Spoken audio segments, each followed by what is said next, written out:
말씀 보겠습니다. 사도행전입니다. 사도행전 10장 11절에서 16절까지 말씀입니다.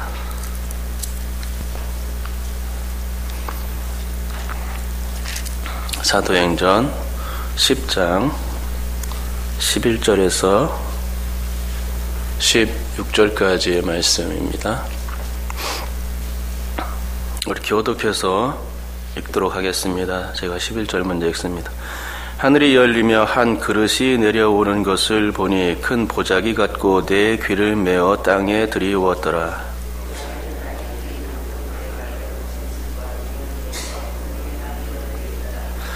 또 소리가 있으되 베드로야 일어나 잡아 먹어라 하거늘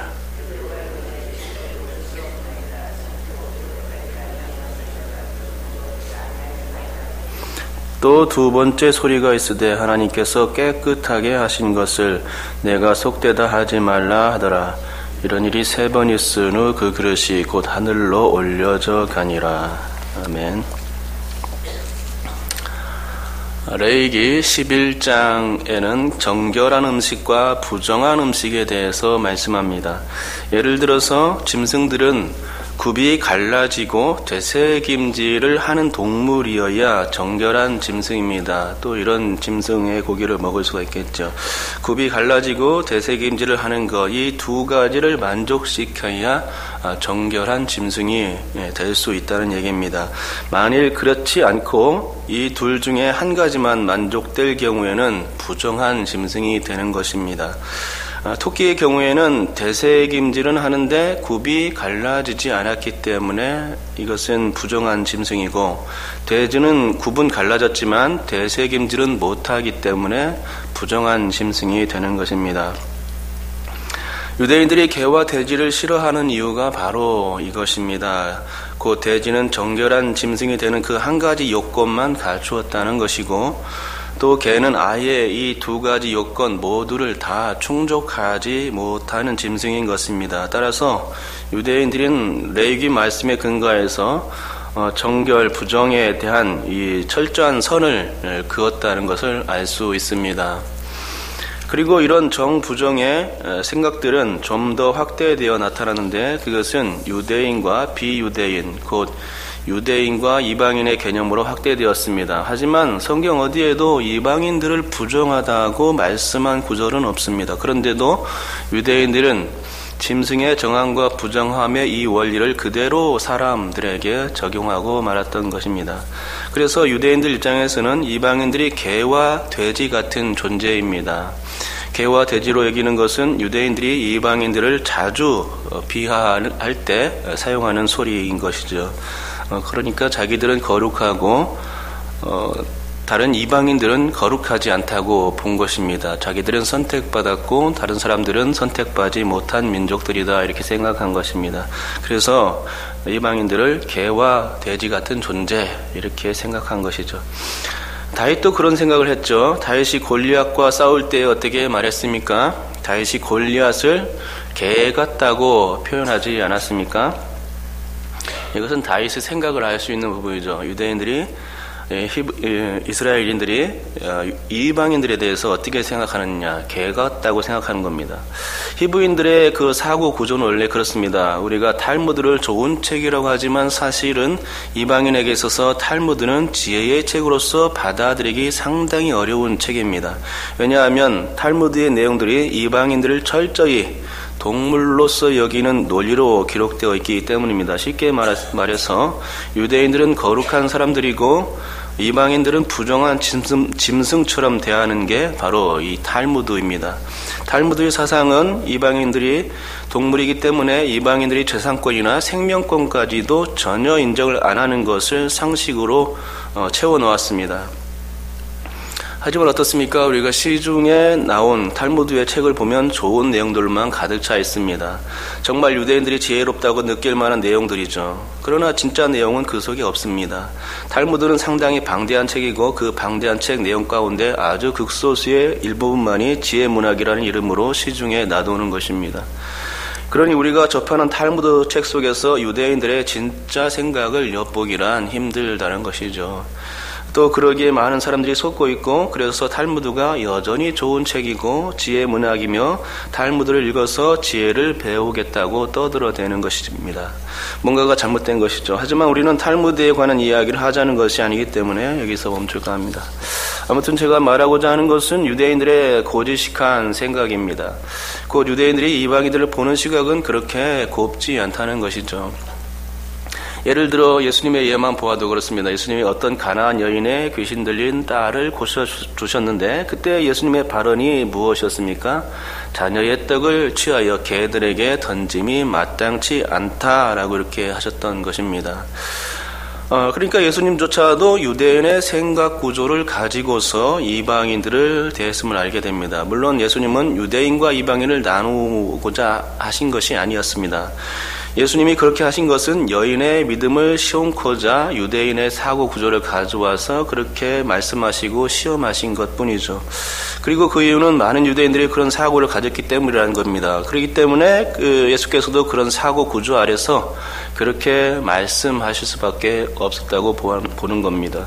즉 복음이 이방인들에게 들어가기 시작한 초대교회나 작금의 시대에는 유대인들과 이방인들의 구분이 그렇게 크게 문제는 되지 않습니다.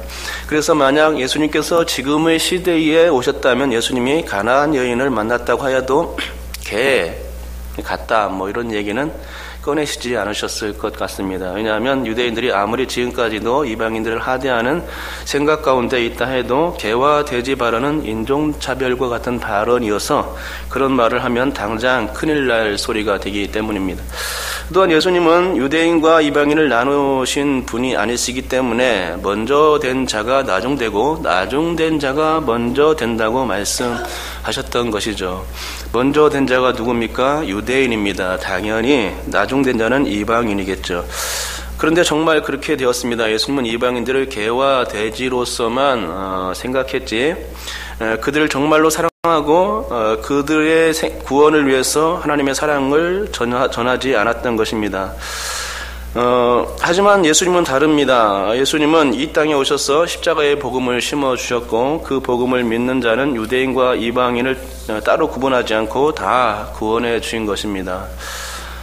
유대인들은 오직 자기들만 생각하고 이방인들은 구원해서 제된 사람들 이렇게 규정하고 하나님을 전파하지 않았지만 예수님은 그렇지 않았다는 것이죠. 그러니 예수님이 이방인까지도 구원하신 이 사건은 그분 안에 유대인에게는 없는 긍휼의 마음, 사랑의 마음이 있었음이 충분히 증명되는 것이고 또 우리는 그것을 결코 부인할 수 없습니다. 그러니 예수님은 곧 사랑이십니다. 이방인도 사랑하시는 개와 돼지 같은 그런 부정하게 여기는 그 사람들도 사랑하시는 사랑이신 것이죠. 이방인 우리에게도 사랑이 되시기 위해서 이 땅에 진정한 사랑으로 오신 분이 예수님인 것입니다. 아무튼 처음으로 다시 돌아가서 레위기 11장에서는 짐승들에게 이런 분류표를 제시하고 있다는 것이고 그것은 정한 것과 부정한 것을 나누는 기준이었습니다. 그런데 짐승뿐만이 아닙니다. 물속에 사는 고기 종류에도 정한 것과 부정한 것에 구분을 두었다는 것이고 또한 날짐승 가운데도 역시나 정, 부정을 나누어서 먹을 것과 먹지 말 것에 대해서 구분하여 말씀하고 있는 것입니다. 이렇게 레위기 법조항은 선택받은 거룩한 유대인이 아무 것이나 먹으면 안 되도록 율법 조항들로 완전히 적어 놓은 것입니다. 그러니 율법을 철저히 신봉하는 유대인들로서는 하나님의 말씀으로 여기기에 이 율법 조항들을 절대 어길 수가 없는 것입니다. 율법은 철저히 지키라고 있는 것이기에 만일 이 율법을 지키지 않게 되면 하나님의 뜻에서 벗어나는 그런 행동으로서 올바른 행동이 아니었던 것이죠. 그렇게 하는 것은 죄를 짓는 것이고 자신을 부정한 존재로 부정한 짐승을 먹으면 부정한 존재가 되어지는 것이죠. 그렇기 때문에 이 율법을 어길 수가 없었던 것입니다. 그래서 베드로도 마찬가지로 이 부정한 짐승을 먹을 수 없다 이렇게 선언하는 것을 보게 되는데 베드로가 이러한 정부적인 신앙을 가진 것은 그렇게 이상한 것이 아닌 것입니다.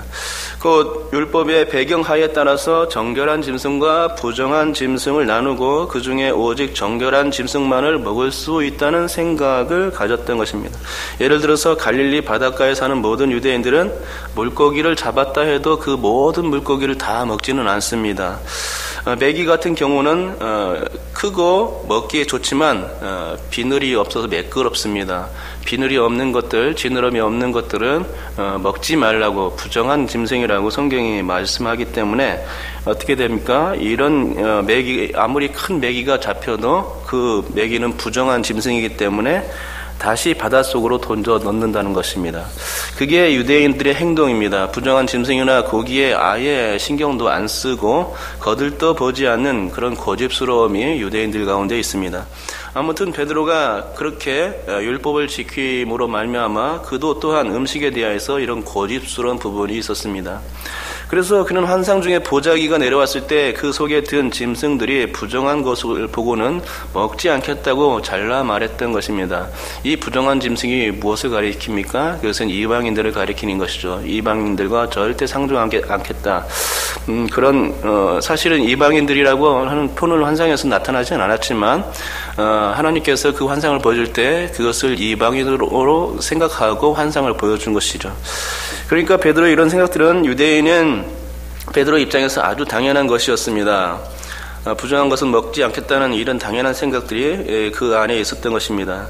근데 문제는 어디까지 당연했느냐가 중요한데 천상에서 나는 소리에 반대할 정도로 당연한 것이었다는 말이죠.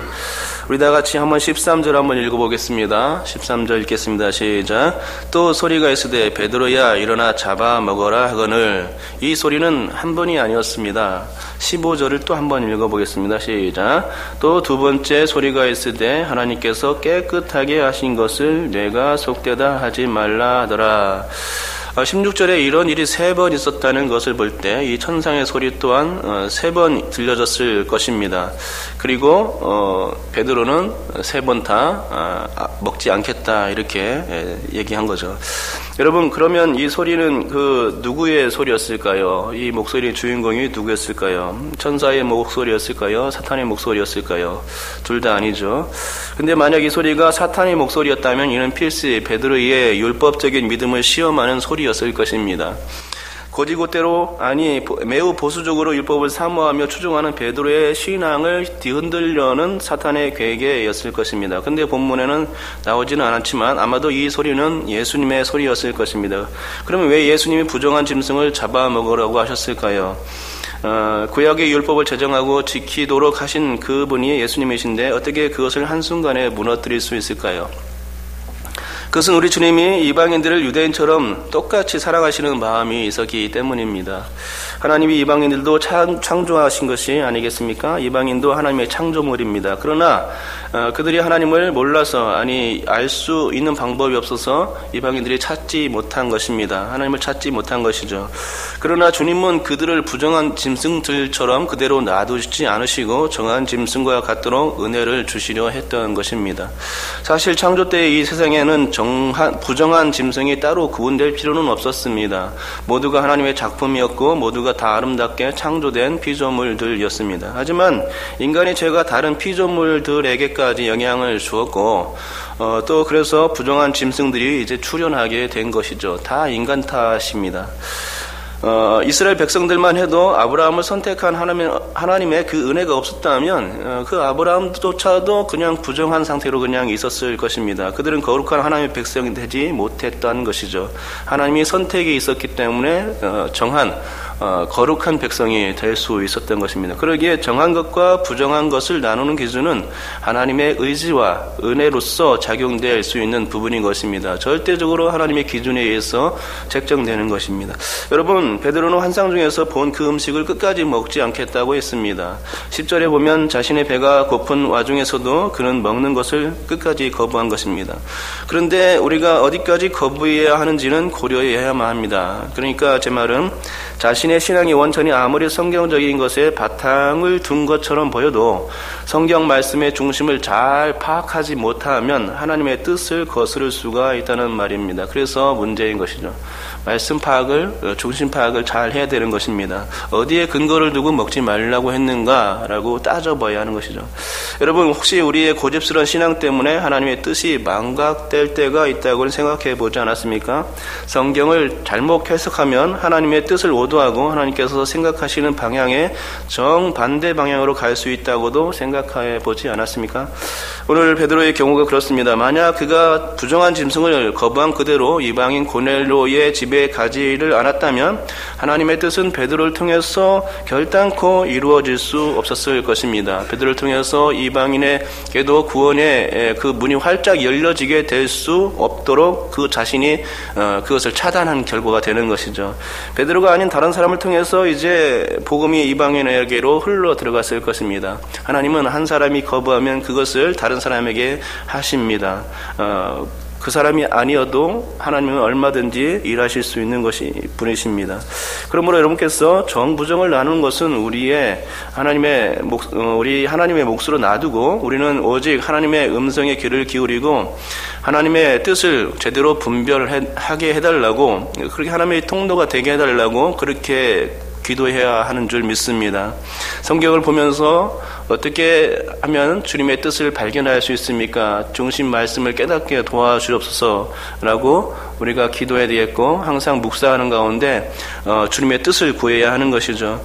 여러분께서 다 그렇게 하나님의 뜻을 기대하는 삶을 살고 항상 말씀을 묵상함으로써 말씀대로만 살려고 하는 그런 삶이 되었으면 좋겠습니다. 그리하면 베드로가 이방인 고넬료의 집에 가서 하나님의 뜻을 이루었듯이 우리의 삶을 통해서 우리가 하나님의 말씀을 쫓고 그 중심의 생각, 하나님의 중심의 생각을 쫓을 때에 우리는 분명히 하나님의 일하심의 통로가 되는 줄 믿습니다. 여러분께서 말씀을 많이 읽으시는 게 중요하고요.